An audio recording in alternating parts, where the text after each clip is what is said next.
Oke, halo teman-teman semuanya. Pada video kali ini kita akan membahas terkait dengan praktik audit soal bahas yang ada di RPS. Nah, ini tugas untuk modul 1. Yang mana di pertemuan kedua ini kita baru memasuki tahap perencanaan audit nih. Jadi bagaimana menyiapkan kertas kerja neraca A2.1, A2.2, dan selanjutnya gitu. Nah, soal bahas ini diambil dari tugas dari buku Pak Sukrisno Agus, yang mana itu ada di buku 1 dan buku 2. Oke. Langsung aja kita lihat dulu ya di buku satunya.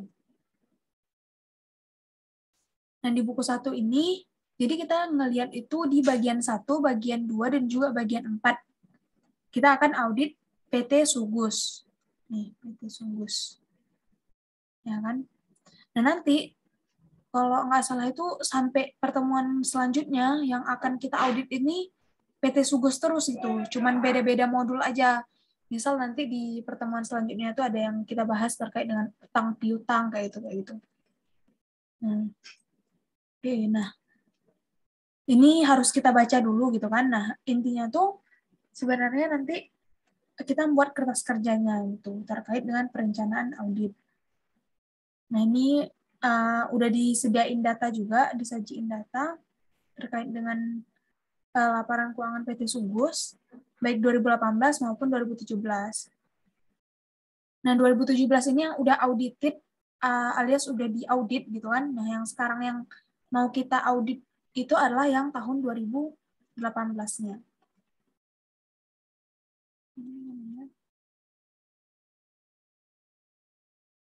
Nih, yang mau kita audit adalah yang punya tahun 2018. Oke. Periode audit kita juga ada disebutin, nah di sini. Dimulai dari 13 Desember 2018 sampai dengan 12 Maret 2019. Nah, kertas kerja yang akan kita isi yang ada di latihannya itu ada di buku 2. Di buku 2 buku Pak Sukrisno Agus juga. Ini. Jadi ini untuk kertas kerja. Bentar ya. Nah, ini untuk kertas kerja A2.1, terus ini untuk A2.2, terus ini A3.1, A3.2, dan seterusnya gitu. ARP 1.2 ini yang ditugas di RPS. Oke, langsung aja kita bahas. Di sini kita akan bahasnya itu pakai Excel. Ini adalah Excel dari punya kelas teman-teman kelasku gitu kan. Dari kelas 613 yang udah diperiksa sama dosen. Oke, nah di sini itu kalau teman-teman lihat di soalnya dulu. Nah, yang pertama, buat dan lengkapilah hal-hal yang berhubungan dengan perencanaan pemeriksaan ini gitu kan. Nah, di bagian pertama kita pelajari dulu bagian 1 tadi yang instruksi umum, terus bagian 2-nya ini yang bahan bacaan tadi yang di buku 1. Ada juga di bagian 4-nya kertas kerja tahun lalu. Nah, selanjutnya baru kita isi nih kertas kerja neraca A2.1, A2.2, dan A3.1 dan A3.2. Ini yang kita lihat dulu yang di sini deh. Di buku 2-nya, yang A2.1. Jadi kertas kerjanya udah disediain, cuman kita pindahin ke Excel aja gitu. Jadi kan yang diketahui ini ada per audit 2017. Jadi kita isi per klien 2018. Nah, di per klien 2018 ini kan udah ada nih. Udah ada diketahui di soalnya di buku 1 tadi gitu. Ini kan tinggal ini adalah yang kita isi data-data dari laporan keuangan yang diberikan dari PT Sugus. Ada asetnya, ada neracanya. Nanti ini asetnya untuk yang A2.1, nanti terus di A2.2 ini yang kewajiban dan ekuitasnya. Oke. Nah, kita balik lagi ke Excel. Di sini A2.1 ini udah disediain nih soal ini laporan keuangan dari PT Subus. Nah, yang ada di buku. Jadi kita tinggal masukin deh. Ini kan udah diketahui di soal. Nah, yang sekarang yang belum diketahui itu per 2018-nya, per Desember 2018. Berarti kita lihat data yang di sini. Nah, kita lihat data dari sini tuh kita masukin ke sini. Kita lihat nih, misalnya kas dan setara kas, berarti 47, 490, 324. Nah, kita masukkan gitu.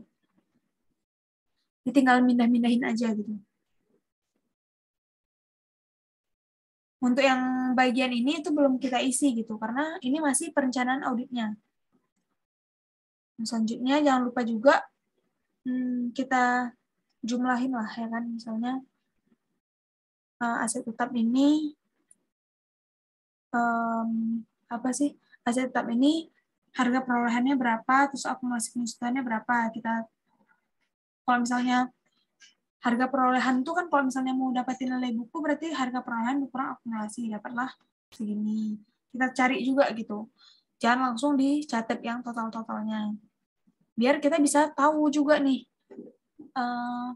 apakah pencatatan di sini itu udah benar atau belum. Gitu.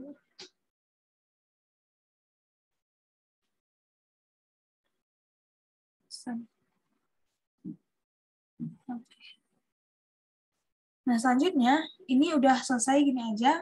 Ini juga di A2.2 juga sama. Kalau misalnya A2.1 tadi terkait dengan aset, A2.2 ini kita salin terkait dengan kewajiban dan juga ekuitasnya. Di next, di A3.1. Nah, di A3.1 itu tadi sebenarnya sama dengan A2.1 sama A2.2. Kalau yang A2 ini itu berkaitan dengan neraca kan. Yang A2.1 aset, A2.2 itu kewajiban dan ekuitas. Sedangkan A3.1 ini laporan laba ruginya gitu. Nih laporan laba rugi. Jadi kita salin juga. Jadi yang untuk per audit 2017-nya itu udah diketahui. Jadi yang kita cari itu yang kita salin adalah yang 2018-nya. Nah, ini ada juga A3.2 juga sama, kita nyatet di saldo awal tahunnya, terus laba tahun berjalan, dan juga saldo akhir tahun. Ini udah diketahui juga di soal, tinggal kita salin ke kertas kerjanya aja. Oke, selanjutnya kita lihat lagi di soal. Ini kan yang tadi disuruh kerjain, itu adalah tugas nomor 1B, 2, dan 4, gitu teman-teman. Jadi, untuk yang nomor 1B, tadi kita udah selesai ya, yang A2.1, A2.2, A3.1, dan A3.2. Selanjutnya yang nomor 2. Nomor 2 ini merupakan prosedur analitis. Jadi Dewan Standar Audit menyimpulkan bahwa prosedur analitis ini sangat penting, sehingga disyaratkan dalam setiap pemeriksaan. Jadi prosedur analitis ini sangat penting ya. Gitu. Hal ini dapat dilakukan pada saat awal pemeriksaan dan saat penyelesaian pemeriksaan. Pada awal pemeriksaan itu tujuannya untuk membantu auditor menetapkan sifat dan luas pelaksanaan audit. Sedangkan kalau misalnya untuk waktu penyelesaian pemeriksaannya, itu tujuan dari adanya prosedur analitis ini untuk penelaahan akhir gitu, untuk menemukan apakah ada yang salah saji atau masalah keuangannya itu yang material, yang jumlahnya itu cukup besar gitu. Dan membantu auditor juga dalam mengambil pandangan objektif terakhir atas laporan keuangan yang telah diaudit. Nah, oleh karena itu, kita harus, untuk membuat prosedur analitis ini, kita disuruh mengisi ARP 1.1 dan juga ARP 1.2. Ini untuk yang neraca, ARP 1 dan 2 ini, 1 dan 1.2. Sedangkan untuk ARP 1.3 itu terkait dengan laporan laba rugi. Oke, langsung aja kita lihat. Nah, di sini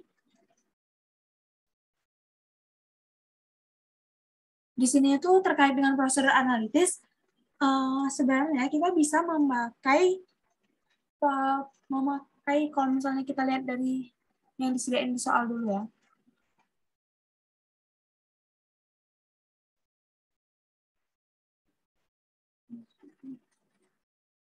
Nah, di sini kita lihat yang ARP 1. Di sini kan udah disediain ya sebenarnya apa yang harus kita buat. Kita tinggal isi yang tahun 2018-nya, terus kita lihat nih naik atau penurunannya per tahun gitu kan. Apakah dalam bentuk rupiahnya itu berapa? Misalnya dari 2017 ke 2018 itu perubahannya berapa ribu, terus berapa persennya gitu, kalau dalam persentase. Ini kalau misalnya perbandingan antar tahun itu disebut juga dengan analisis horizontal. Nah, kalau misalnya kalian lihat di Excel-nya, ini juga udah ditambahin terkait dengan analisis vertikal. Kalau dari yang formatnya itu kan sebenarnya gini ya. Gini kan. Jadi ini juga nggak ada. Nah, kalau misalnya yang di formatnya, itu kita tinggal isi aset ini per kliennya itu di 2018, dan juga naik turunnya di dalam rupiah dan juga persentase. Misalnya nih, dari tahun 2018 ke 2017, itu ternyata di 2018 itu ada penurunan, berarti kan 2018 dikurang 2017 ya. Kan? Nah, itu minus, ada penurunan berarti nih, penurunan sebesar 20 juta gitu, dari sebelumnya 67 ke 47. Nah, penurunan ini berapa persen nih? Bisa dicari dengan besarnya penurunan dibagi dengan yang base-nya. Base-nya itu kan di 2017 gitu kan yang lalu. Oke, nah ternyata ini turun sebesar 29,85% dari tahun lalu gitu. Oke, ini tinggal kita sama, ini bisa kita tarik aja gitu kan, misalnya kayak ini ya. Nah, kita tarik aja sampai ke beban daya bayar di muka gitu. Nanti dan seterusnya tuh bisa dicari aja gitu kan, dengan cara yang sama. 2000 untuk cari yang dalam rupiahnya itu 2018 dikurang 2017, untuk persentasenya itu tinggal cari dari rupiahnya itu dibagi dengan per audit 2017-nya. Nah, tapi waktu dibahas sama dosen itu dosen bilang kalau misalnya ini kan kalau misalnya jawaban gini ini tuh sama kayak yang diminta di buku ya. Tapi sebenarnya prosedur analitis ini nggak sebatas dari horizontal aja. Jadi kita juga bisa lihat dari analisis vertikal. Kalau analisis vertikal itu kita membandingkannya itu dengan totalnya gitu. Misalnya ini aset kan, ada kas dan setara kas. Ini kan dia itu masuk dari aset gitu. Berarti kita bandinginnya dengan total aset. Nah, jadi 67 ini dibagi dengan total asetnya. Total asetnya adalah sebesar ini gitu. Ini untuk tahun 2017. Untuk tahun 2018 juga sama. Kas dan setara kas dibagi dengan total asetnya. Gitu juga dengan akun-akun lainnya. Gitu.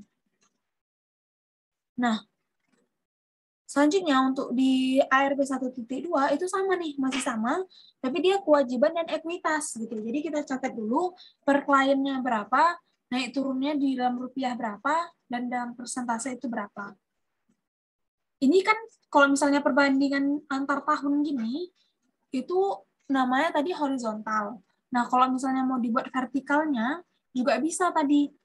Nah, untuk kewajiban dan ekuitas ini berarti akun-akunnya itu dibagi dengan total kewajiban dan juga ekuitas gitu, teman-teman. Dibagi dengan ini, akun ini. Kita contohin ya, satu buah. Misalnya kita mau lihat analisis vertikal di tahun 2017 untuk pinjaman bank dan cerukan. Berarti sama dengan ini, pinjaman bank dan cerukan tahun 2017 dibagi dengan yang total kewajiban dan ekuitas. Nah, ini total kewajiban dan ekuitas ini bisa didolarin aja. Nah, jadi kita dapat persentasenya itu adalah 1, sekian nih. 1, Kalau misalnya teman-teman mau cari akun lainnya, itu bisa juga tinggal ditarik ke bawah aja. Gitu. Oke, nah selanjutnya untuk soal yang di ARP 1.3. Nah, ARP 1.3 ini terkait dengan laporan laba rugi. Laporan laba rugi itu juga sama, kita pertama isi dulu per klien 2018-nya berapa, terus perubahannya itu dalam rupiah berarti yang 2018 dikurang 2017. Ini kan 2018 kurang 2017. 42 sekian-sekian dikurang dengan 30 sekian-sekian, dapatlah 11, sekian-sekian. Terus dalam persentasenya itu masih sama juga. Cara carinya itu adalah perubahan naik turunnya tadi ini dibagi dengan base-nya di 2017. Di sini. Kita lihat aja rumusnya. Nah, ini ya. Ini dibagi dengan ini. Ini untuk kalau misalnya kita baginya itu, bandinginnya itu per tahun, antar tahun, dari 2017 ke 2018, gitu kan. Itu namanya horizontal. Sedangkan kalau misalnya untuk vertikal, itu berarti kita bandinginnya itu